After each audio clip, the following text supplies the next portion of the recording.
How's everybody doing today? This is Rick Sparrow with eXp Realty, and I'm producing this, well, not really producing it, putting this out to give you the top 5 things I think you should know moving to Las Vegas.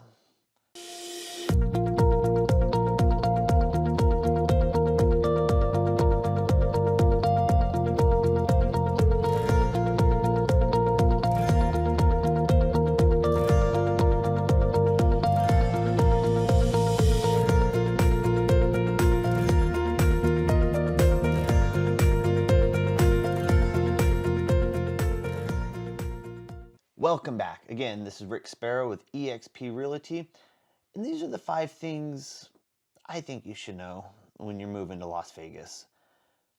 Number 1, you have the Strip. The Strip is the Strip. And then there's Las Vegas. I didn't realize that when I moved here, but when you're a local, people refer to Las Vegas, we really don't think about the Strip.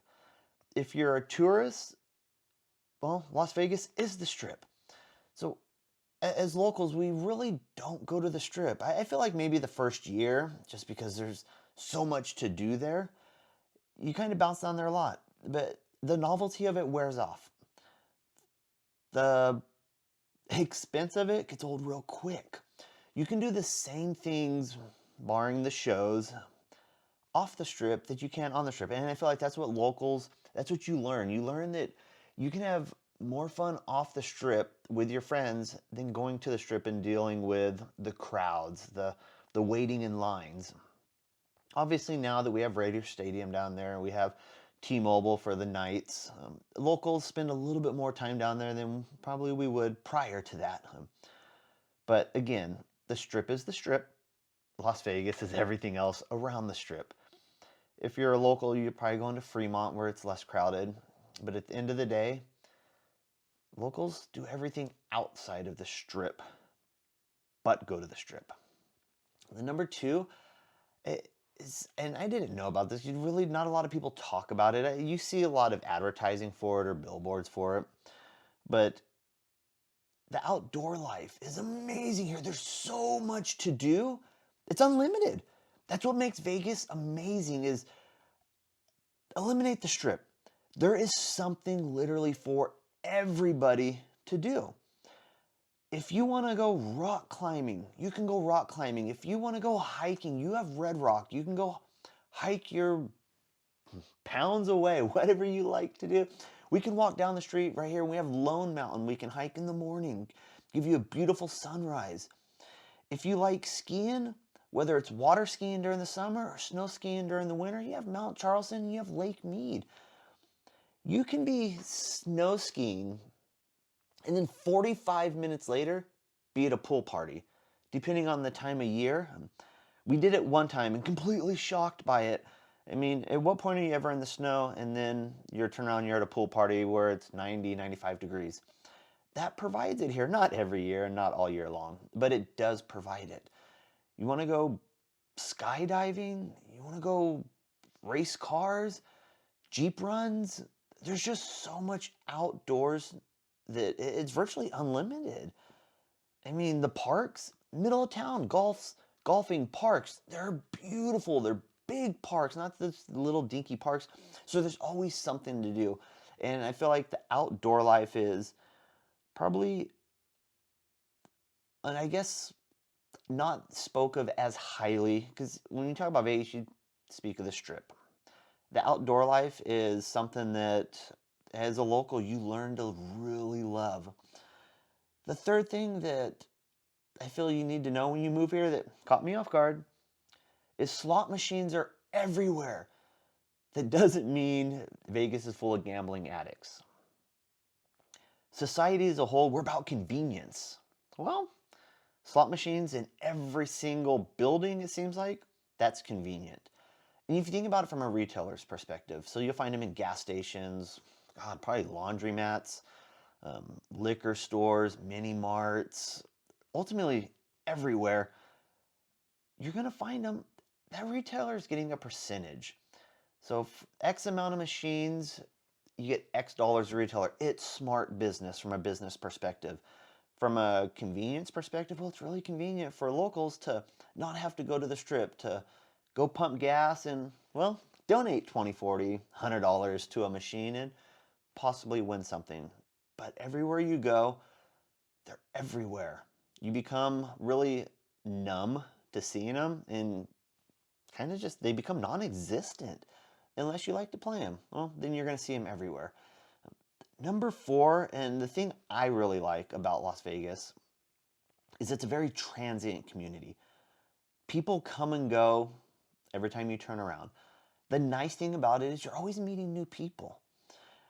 During the summer, you'll notice a significant increase in, I guess you would say, the transient. And you get a lot of people that come here and work just for the summer, whether they're working pool parties, they're working strip clubs, they're on summer break, or doing a show on the strip, whatever it is. They come, they work, collect their money, and then they go home. Or people move here and realize, it's just too dang hot to be living here, suck it up for a couple years, and you move on. The cost of living makes it affordable to do that. But it does allow you to meet new people. There is pockets and communities everywhere in Las Vegas that gives you that small town feel. That gives you that everybody knows everybody, the white picket fence feel. But again, outside of that, it's a transient community. We always get excited when you meet somebody that was born and raised here, like, oh, you lived here that long. Whatever that long is, I feel like most of us are new here. The 5th thing that I feel you should know that may be zero relevance to you, because you may have them. I came from a small country community and, well, even a small coastal community. We didn't really have roundabouts. I'm sure there are roundabouts now as the population in all these communities that I used to live in grow. We didn't have roundabouts. The roundabouts are everywhere in here in Vegas. And nobody knows how to frickin' drive in them. I don't know if it's nobody in Vegas knows how to drive because everybody's from California and New York. And in turn, nobody knows how to drive in California and nobody knows how to drive in New York. You just simply have to slow down. You can't come into these roundabouts during the winter, the first 10 minutes of rain, and think you're just going to barrel around them. You're not. They're cobblestone, they're slanted or sloped or tapered or beveled, whatever the engineering term is behind it. You will spin out.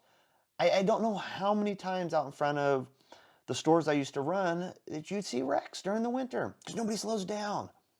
You would think everybody from New York would know how to drive because they're used to the snow. California, I get it. There's no rain, there's no snow. So there really is no objective or reasoning to slow down. But roundabouts, they will eat your lunch if you're not paying attention. Divided roads, Cheyenne. If you're heading, west to east on Cheyenne, the far right lane, it's kind of a through lane. It has no lights. But the left 2 lanes, you've got to stop at every light if you catch them. Little things like that I never really seen, again, back home. It's just, those are things that you learn when you're here in Vegas. But the roundabouts, slow down, and they're really easy. Pay attention to them. With that, these are just my 5 things. And the great thing about the diversity in Vegas is a lot of people put this video out. And a lot of people have different ideas about it. Again, that's the perfect thing about a transient community, a diversified community. We see things differently. Every person has a different view. We all see the same thing, but we perceive it differently. So these are my 5 things that I feel you should pay attention to or you should know when you're moving to Las Vegas.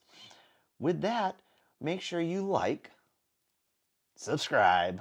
Well, you know the routine. Hit the notification button, and that'll allow you to know when I'm putting videos out. I'm going to try to put out a couple videos a week just to give you a little bit of information. So again, this is Rick Sparrow with eXp Realty, and I'm looking forward to talking to you guys soon. Have a great day.